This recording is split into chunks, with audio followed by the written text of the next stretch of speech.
గాది సాయికృష్ణ వివాదంపై AP deputy CM Pawan Kalyan స్పందించారు. కృష్ణలంకలో ఒక గొడవ జరిగితే క్రిమినల్ కు కులాన్ని ఎలా అంటగడుతున్నారని ప్రశ్నించారు. తప్పు ఎవరు చేసినా, ఏ కులం వారు చేసినా తప్పే కదా అని నిలదీశారు. కాపైతే ఒప్పు, ఇంకొకరైతే తప్పు అవుతుందా అని ప్రశ్నించారు. ఇలాంటి అంశాలను బలంగా ప్రజల్లోకి తీసుకువెళ్లాలన్నారు. అన్ని వర్గాలను సమానంగా చూడడమే సామాజిక న్యాయమన్నారు.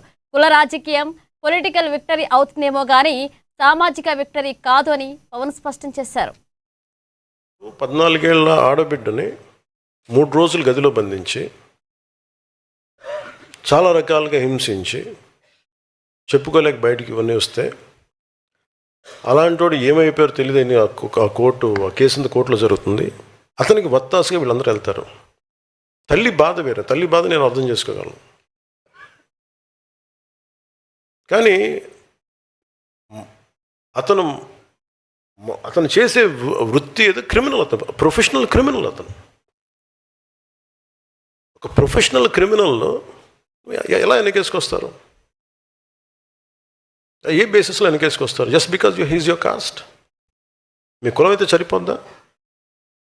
అంటే చిన్నప్పుడు మనం వినేవాళ్ళం కదా, show me your friend, I tell you who you are అంటారు ఎవరన్నా. అలాగే